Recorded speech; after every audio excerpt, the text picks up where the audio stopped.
Oke, adik-adik kita di pertemuan ini akan coba untuk lanjutkan ya di nomor 7.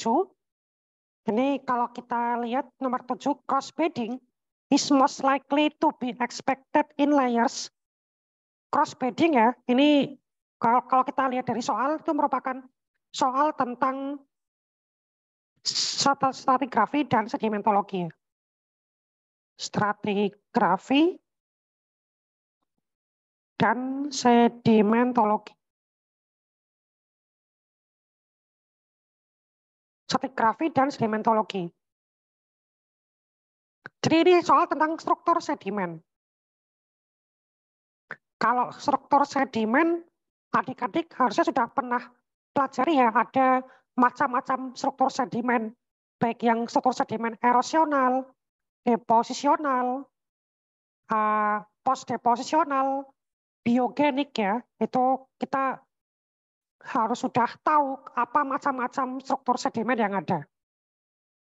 Nah, kalau cross bedding, ini merupakan salah satu struktur sedimen yang terkenal. Jadi kalau kita terjemahkan, ini merupakan crossbed ya. Crossbed itu silang siur. Silang siur. Jadi suatu struktur sedimen yang dia lapisannya saling menyilang gini ya. Kurang lebih beginilah ya. Gampangnya gitu. Struktur sedimen yang dibentuk karena arus yang ada di situ, arus yang terbentuk itu berasal dari dua arah yang berbeda. Ke satu tempat, satu lokasi yang dimana kemudian ya langsung ada pengendapan dari dua arah berbeda. Jadi lingkungan pengendapan itu merupakan lingkungan pengendapan yang arusnya itu sangat deras ya dari dua arah. Maka crossbed is most likely, silang siur itu paling mungkin ya, paling mungkin itu terbentuknya atau kita bisa temukan tuh di lapisan apa. Jadi lapisan apa yang paling mungkin kita bisa temukan ada crossbed.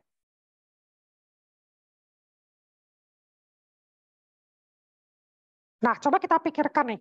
Itu kalau dari pilihan soal, pilihan jawaban itu ada lapisan A, B, C, dan D. Lapisan A, B, C, dan D.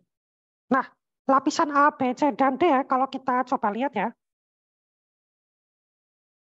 Lapisan A itu dia batu gamping ya, batu gamping lapisan A. B itu batu pasir. C itu adalah granit. D itu riolit. Ya, jadi kalau di pilihan soal ya, ini kita bahas di sini ya. Yang A itu batu pasir, yang B, yang A itu tadi batu gamping ya, sorry. Saya hapus dulu. Yang A itu batu pasir ya, batu gamping ya. Batu gamping, batu pasir, yang B, yang C tadi granit, yang D itu riolit. Manakah batuan yang paling mungkin ada struktur sedimen silang siur? Ingat seperti tadi saya bilang, silang siur itu merupakan struktur sedimen yang tempat lingkungan pengendapannya itu arusnya tuh gitu ya, arusnya tuh kuat ya, kuat dari dua arah. Jadi ada pengendapan dari sini ya, kuat gitu ya. Ada pengendapan dari sini kuat ya. Ada pengendapan dari sini, pengendapan dari sini, dan seterusnya. Maka kalau kita lihat jawaban yang paling tepat, ini kan dia karena pengendapan ya, karena pengendapan. Maka nggak mungkin jawabannya granit sama riolit itu nggak mungkin. Ayo, kenapa nggak mungkin? Karena granit sama riolit itu batuan beku. Batuan beku terbentuknya karena pembekuan magma. Pembekuan magma. Bukan karena pengendapan.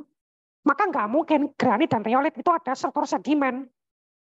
Namanya juga struktur sedimen kan, jadi nggak mungkin terbentuk pada batuan beku kan gitu. Maka C dan D pasti salah. Jawabannya paling mungkin antara batu gamping atau batu pasir. Nah, yang tepat jawabannya adalah batu apa kira-kira ayo? Jawaban yang tepat itu adalah batu pasir. Ayo, kenapa batu pasir? Kenapa bukan batu gamping? Nah, karena tadi ya, sudah kita bahas ya, batu gamping itu terbentuknya di laut dangkal dengan arus yang tenang. Dengan arus yang tenang. Gitu. Jadi, nggak mungkin ada crossbed, karena crossbed itu terbentuk pada lingkungan pengendapan yang arusnya itu kuat. Gitu. Makanya kita harus tahu batu gamping itu seperti apa, gimanakah lingkungan pengendapannya. Jadi kalau pas soal struktur sedimen seperti ini kita bisa jawab. Karena kita tahu batu gamping terbentuk pada lingkungan yang tenang, bukan pada lingkungan yang kuat. Gitu. Oke, itu untuk soal nomor 7.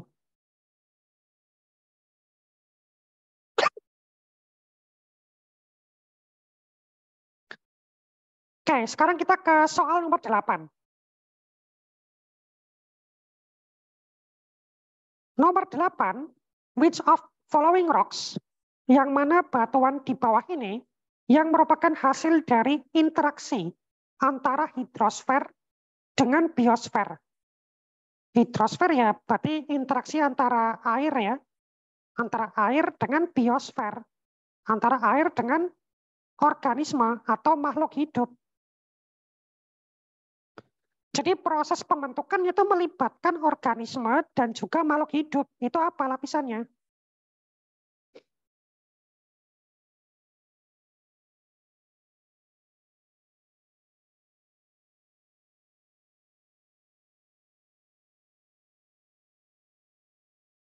Coba di situ ada sandstone atau batu pasir ya, kita udah tahu ya terjemahannya.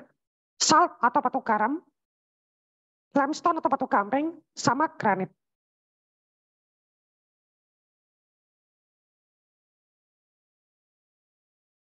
Jawabannya kita bisa eliminasi dulu ya, yang granit. Karena batuan beku ya karena pembekuan magma itu pasti sekali ya, sangat pasti jelas.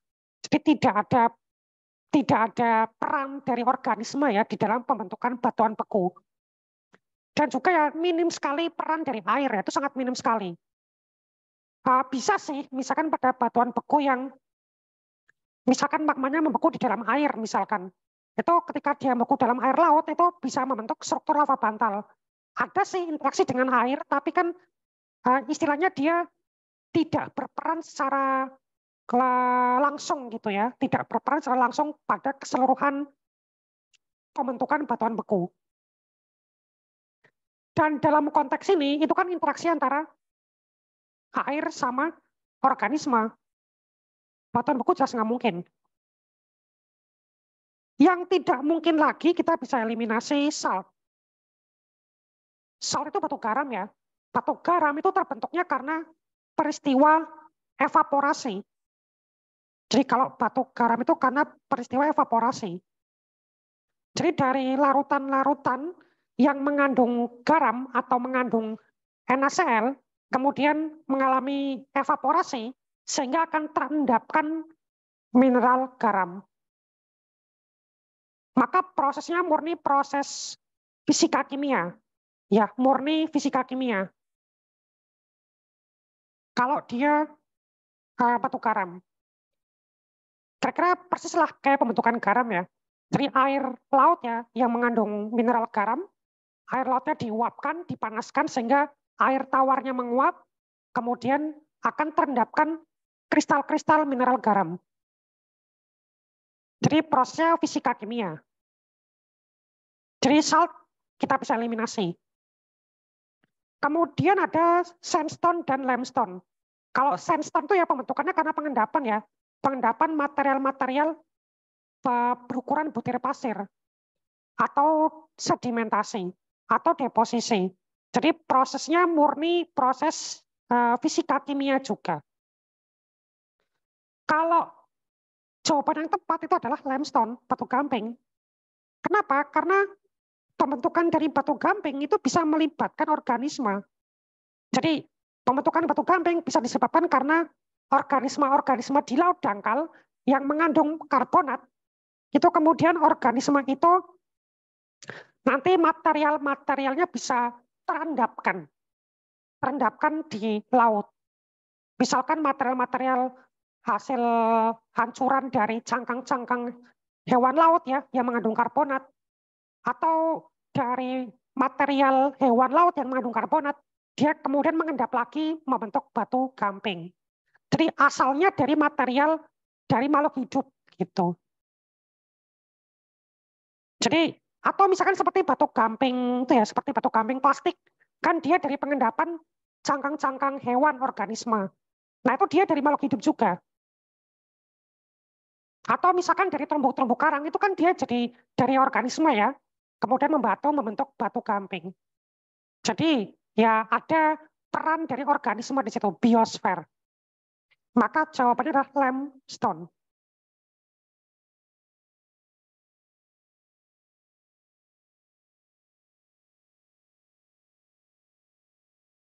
Oke, seperti itu ya adik-adik.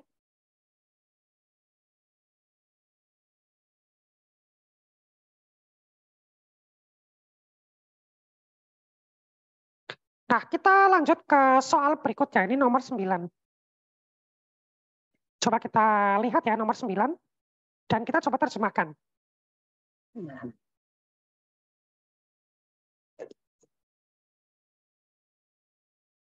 The hydrosphere processes that affect various rocks in the section is seen in proses hidrosfer yang mempengaruhi bermacam-macam batuan in the section. In the section itu ya berarti di potongan melintang itu. Jadi maksudnya di gambar yang tadi ya, penampang stratigrafi yang tadi,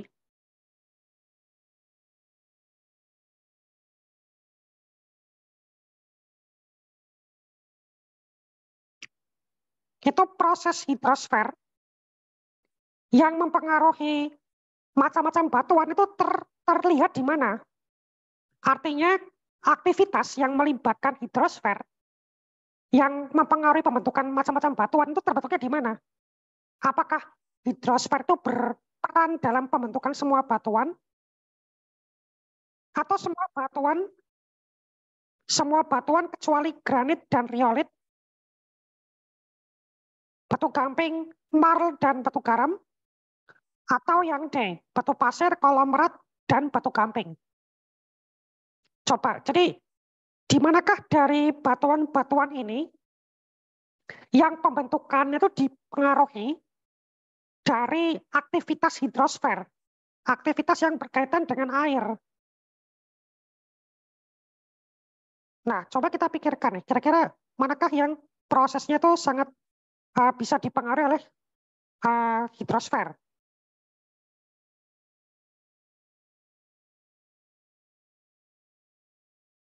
Sebenarnya banyak proses ya yang kemudian apa namanya, banyak proses yang pembentukannya itu melibatkan air.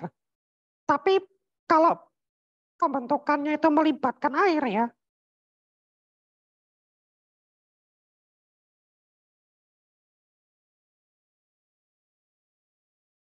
nah misalkan dari batu lempung, granit, limestone, riolit, salt, kolomerat, sandstone, marl, manakah yang prosesnya melibatkan air?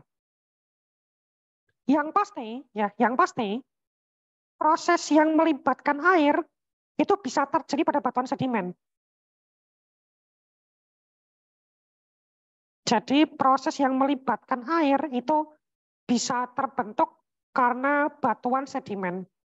Bisa terbentuk pada batuan sedimen. Kenapa? Karena pada pembentukan batuan sedimen itu kan ada erosi, ada transportasi, ada deposisi, ya. Bahkan sebelum erosi ada pelapukan ya. Semua proses ini melibatkan air. Misalkan lapuk nih, lapuk.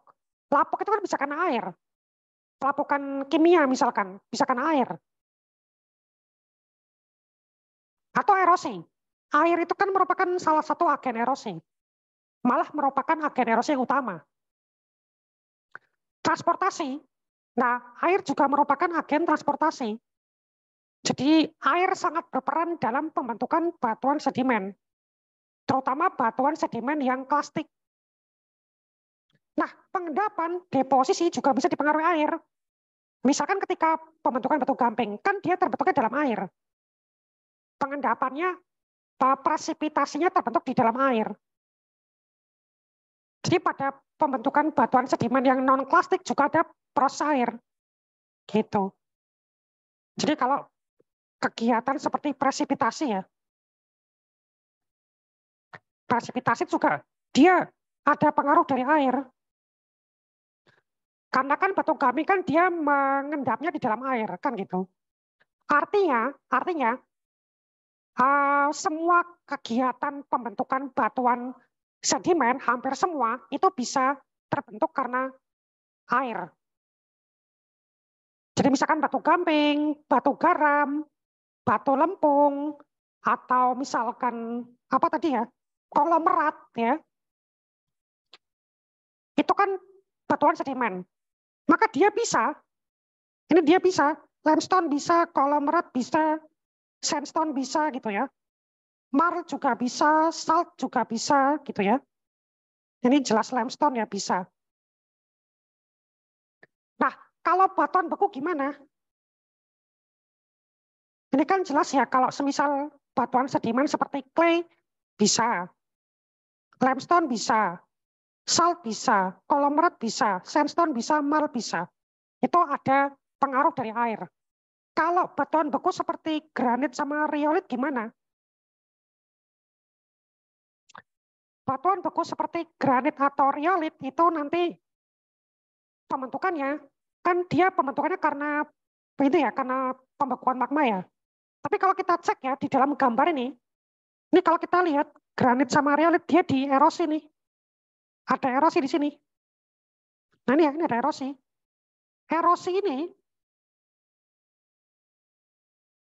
Ini erosi ya. Erosi ini itu dia itu apa namanya uh, bisa jadi kan air. Kan agen erosi salah satunya adalah air. Jadi pada pembentukannya batuan beku dan batuan beku seperti granit atau riolit di dalam gambar ini ya, khusus dalam gambar ini itu dia terkena erosi. Maka ada interaksi dengan air. Maka pada gambar ini kalau kita lihat granit dan riolit itu juga pembentukannya ada pengaruh dari hidrosfer. Maka jawaban yang tepat untuk nomor 9 adalah all the rocks. Semua batuan.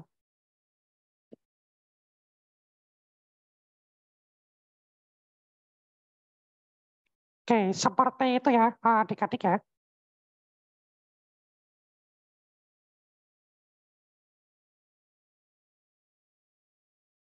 Oke, itu untuk nomor 9.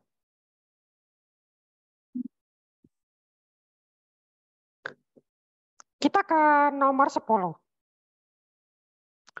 Which of the earth system spheres is active in producing salt deposit? Yang manakah dari sistem bumi di bawah ini ya, yang aktif memproduksi endapan garam?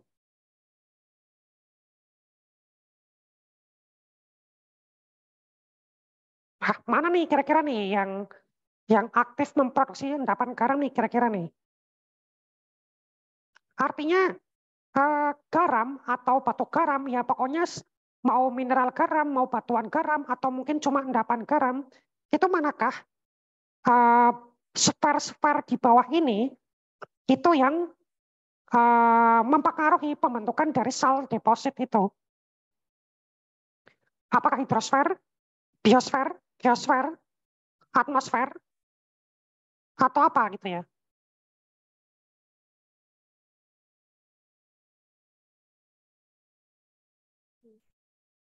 Nah, seperti yang saya katakan ya, bahwa pembentukan garam itu kan terbentuk karena proses evaporasi ya.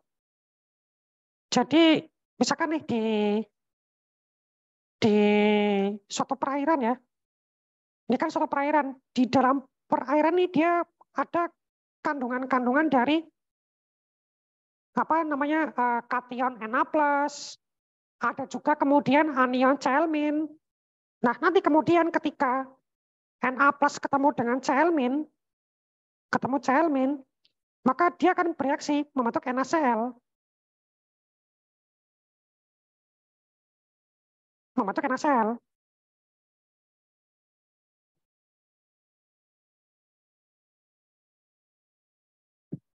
Nah, NaCl ini garam gitu ya, garam.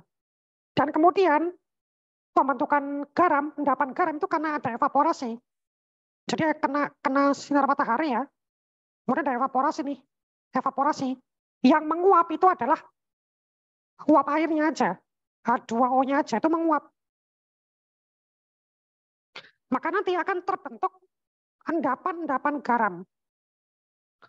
Terbentuk suatu endapan-endapan garam di sini.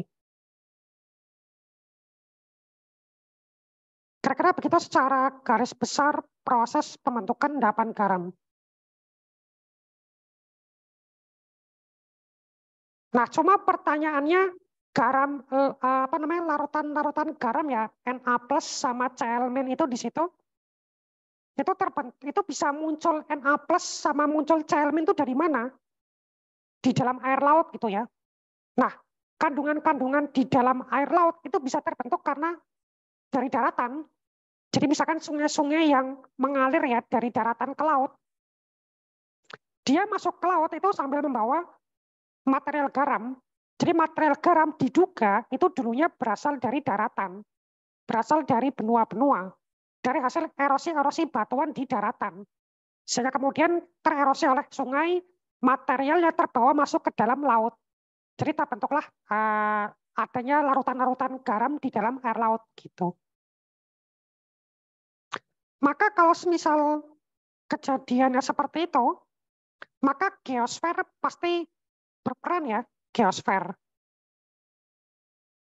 pasti berperan. Jelas karena pembentukannya di air, hidrosfer juga berperan. Hidrosfer. Kemudian karena ada penguapan, evaporasi, penguapan karena dikontrol sama kondisi atmosfer ya, panas matahari ya. Maka ada penguapan, ya atmosfer itu juga berpengaruh.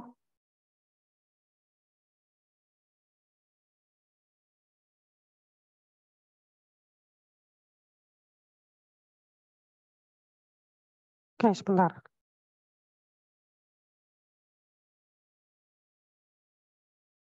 Oke, atmosfer juga kemudian terpengaruh. Sebentar.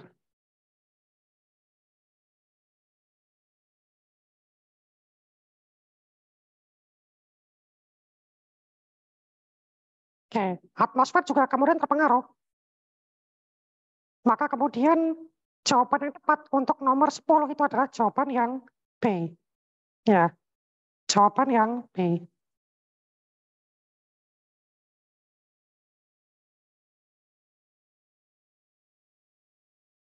Jadi geosfer, hidrosfer, atmosfer itu berpengaruh pada pembentukan garam.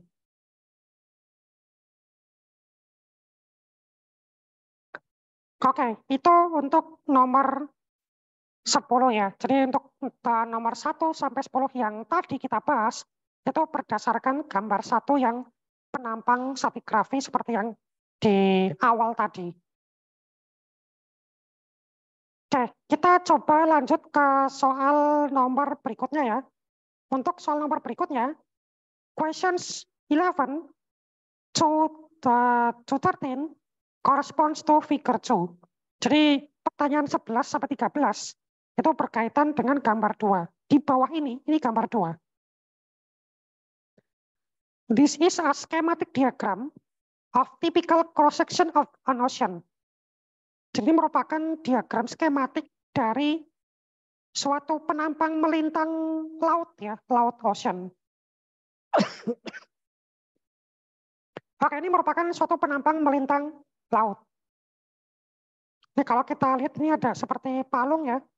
Seperti Palung ini mungkin suatu gunung api mungkin ya, suatu cekungan, suatu dataran-dataran suatu dataran yang datar di dalam laut dan sebagainya.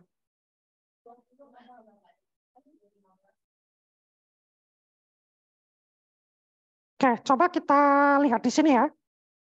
Di sini untuk pertanyaan 11. How many plates are present in the figure above? Berapa banyak plate? Plate di sini lempeng ya. Lempeng. Berapa banyak lempeng yang ada pada gambar di atas? Jadi kalau ibarat ini kan kalau kita cek di dalam penapang melintang kan nggak tergambar lempengnya yang mana ya. Nah, kita harus mengidentifikasi kira-kira ada lempeng, ada berapa banyak lempeng di sini dan lempeng itu apa saja. Nah, kita harus melakukan analisa di sini.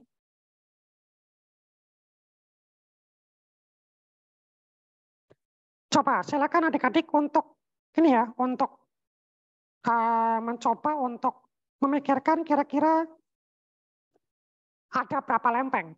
Coba adik-adik identifikasi kira-kira lempeng yang ada di situ itu batasnya di mana. Jadi kata kuncinya silakan adik-adik cari perbatasan lempengnya itu. Cari perbatasan lempeng.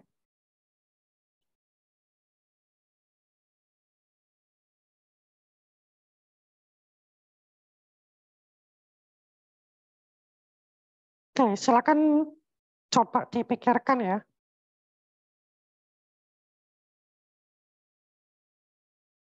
Coba kalau kita cek di dalam penampang melintang itu kan ada beberapa kenampakan ya A, B, C, D, E ya. Nah, dari kenampakan-kenampakan itu silakan kita analisa. A itu apa, B itu apa, C itu apa, D apa, E itu apa.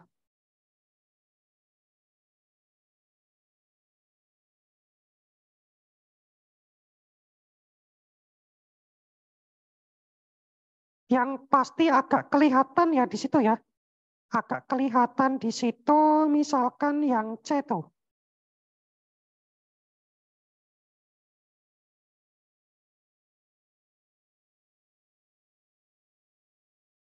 Yang C itu palung ini ya. Jadi yang C itu kenampakan palung. Palung laut atau trench ya. Itu paling kelihatan. Yang B ini kalau kita lihat dia karena di dekat palung ya, ini kan palung nih. Nah, karena dia di dekat palung ini yang B itu kemungkinan besar ini kan ada suatu daratan ya, daratan. Kemudian di sini ada laut perairan kecil ya, perairan kecil, kemudian daratan lagi. Maka yang B ini paling mungkin busur kepulauan vulkanik. Busur kepulauan vulkanik.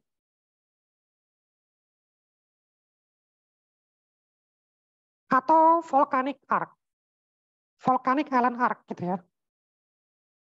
Volcanic Island Arc.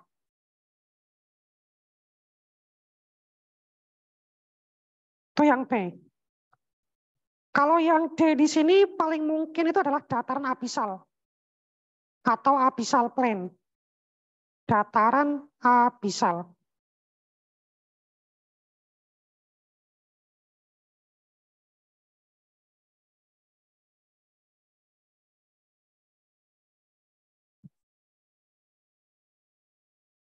Kemudian di situ kalau kita cek ya ada bentukan seperti ini ya, seperti gunung, tapi dia di bawah laut ya, dia lebih lebih tinggi. Sebenarnya yang A ini itu dia menggambarkan suatu mid oceanic ridge di sini. Suatu mid oceanic ridge atau pematang tengah samudra. Ya, pematang tengah samudra. Kemudian habis MOR ini kalau kita lihat dia agak datar lagi. Ini sepertinya seperti ini ya, seperti semacam pinggir-pinggir benua atau semacam kayak paparan-paparan benua gitu. Jadi ini lebih mirip kalau yang itu lebih mirip paparan benua atau lebih mirip continental shelf.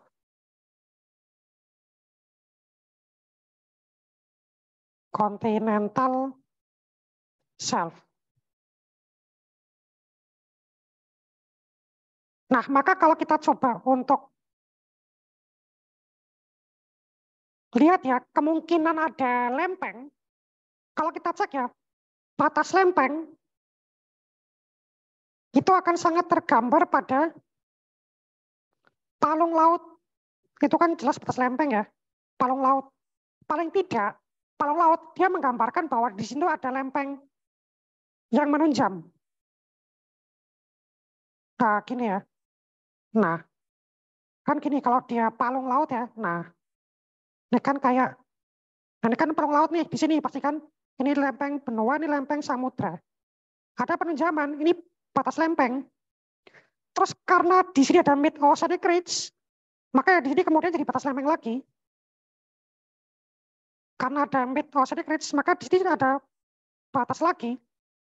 Ini batas lempeng divergen yang ditunjukkan sama MOR. Ini batas lempeng konvergen yang ditunjukkan sama palung laut. Maka lempengnya ada berapa? Lempengnya. Maka lempengnya ada ini 1, ini 2, yang ini 3. Di sini ada 3 lempeng. Maka jawabannya yang C. Ada 3 lempeng.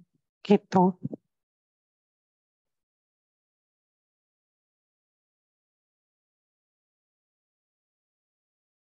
Oke, seperti itu ya adik-adik untuk nomor 11 ya, untuk kita bisa mengetahui berapa lempeng, ini kita harus melakukan analisa yang terstruktur sekali.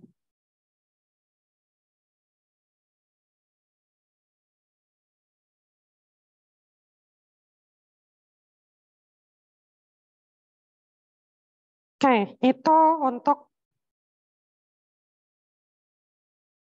nomor 11 ya, untuk nomor 11.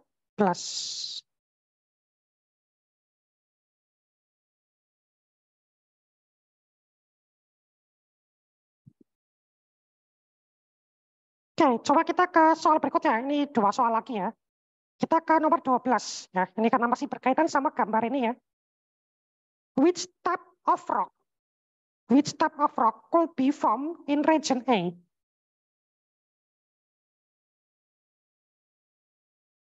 Jadi tipe batuan apa atau tipe batuan yang mana dari pilihan ini ya? Tipe batuan yang mana yang bisa terbentuk pada daerah A, region A? Daerah A itu kalau kita cek di sini ya, ini adalah mid oceanic ridge atau pematang tengah samudra. Pematang tengah samudra.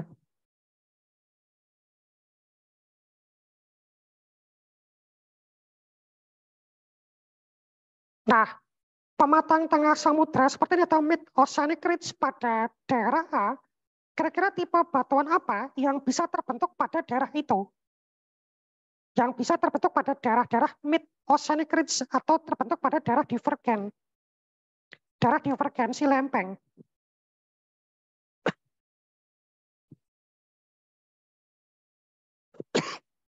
Jadi kalau daerah divergensi lempeng, itu kan daerah pemekaran lempeng. Dan kalau pemekaran lempeng kebanyakan terbentuknya di kerak-kerak samudra ya. Terbentuk pada kerak-kerak samudra. Maka karena terbentuk pada kerak-kerak samudra di situ, maka batuan-batuan yang sangat mungkin ya, itu ya batuan-batuan yang ada pada kerak samudra, pada lempeng samudra. Nah, kita harus tahu nih konsepnya nih, batuan-batuan yang ada pada lempeng samudra, itu adalah batuan-batuan yang bersifat basaltik. Ya, bersifat basaltik dia. Atau batuan-batuan beku basah. Ya. Batuan-batuan beku basah. Berarti jelas batuan beku ya.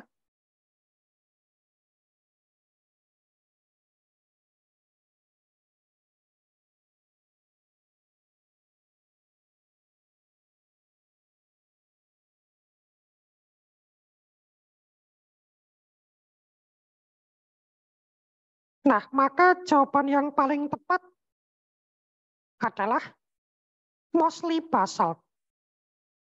Ya, karena contoh batuan beku basah atau basaltik, ya basalt, maka akan dominan basalt sebagai batuan utama yang dominan pembentuk dari lempeng samudra. Kalau ini kan, kalau yang pilihan yang lain kan clay and chert, ini kan batuan sedimen ya.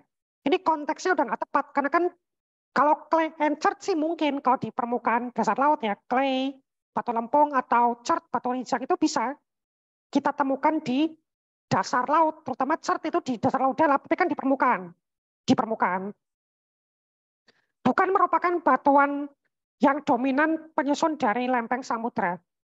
Jadi kalau kita di MOR atau pematang tengah samudra, itu ya lebih dominan batuan-batuan yang basah dibandingkan batuan yang lain gitu. Kalau sandstone ya ini kan kalau sandstone itu kan ya bisa sih, tapi kan juga sama konteksnya. Jadi dia dominannya basalt atau batuan beku basaltik. Kalau di sini ada obsidian. Nah, kalau obsidian jelas tidak mungkin ya, karena obsidian itu terbentuk karena pembekuan magma yang sangat cepat sekali dan kebanyakan di daratan. Ya, jawaban yang paling tepat kemungkinan ya yang mostly basalt, yang D.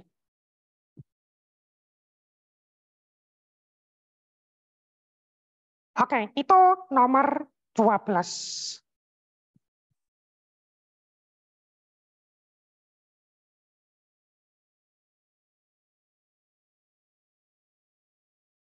Oke, satu lagi ya, satu lagi. Nomor 13 ini karena masih berkaitan dengan gambar yang ini ya, dengan gambar penampang melintang laut yang figure 2. Nomor 13. Beneath which region of the section can one expect volcanism? Jadi beneath ya, beneath which region? Jadi beneath itu di bawah. Di bawah daerah mana dari penampang itu, di mana kita bisa berharap ada vulkanisme.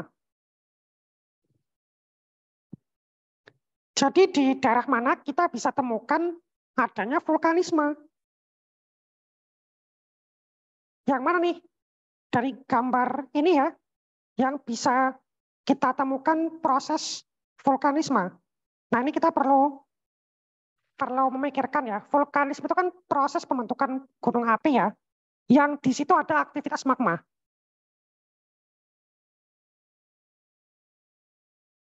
Jadi secara konsep ya, vulkanisme ya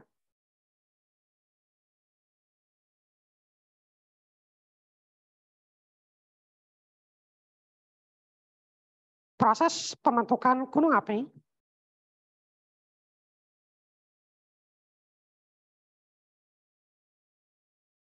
yang melibatkan aktivitas magma.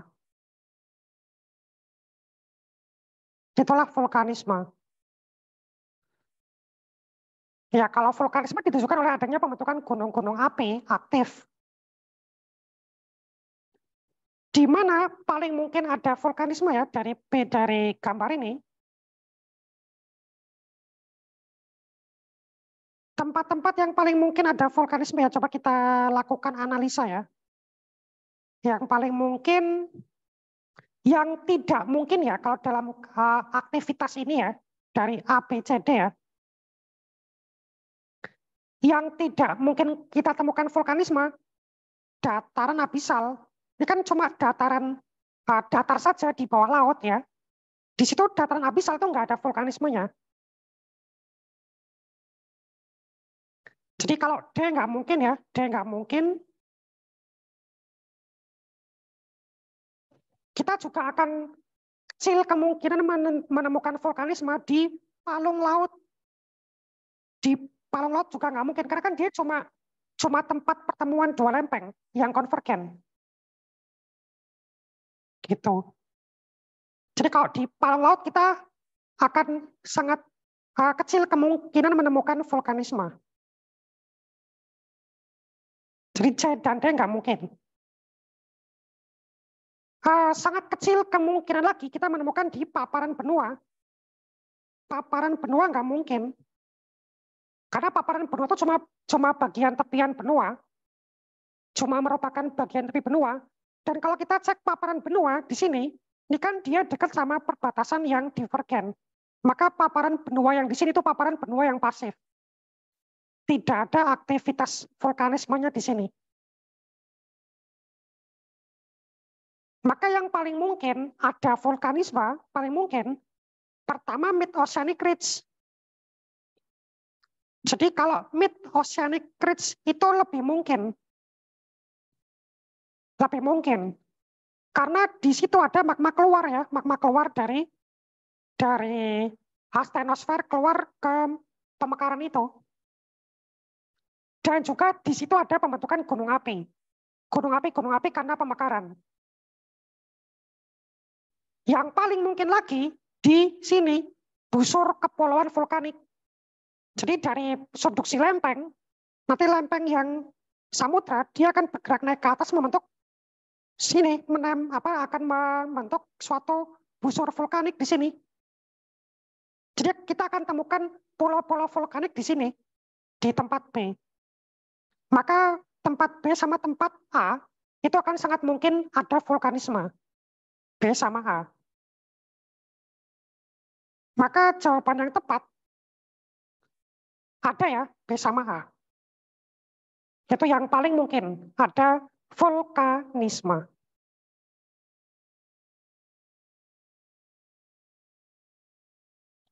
Oke, seperti itu ya adik-adik sekalian untuk untuk sampai soal ini ya.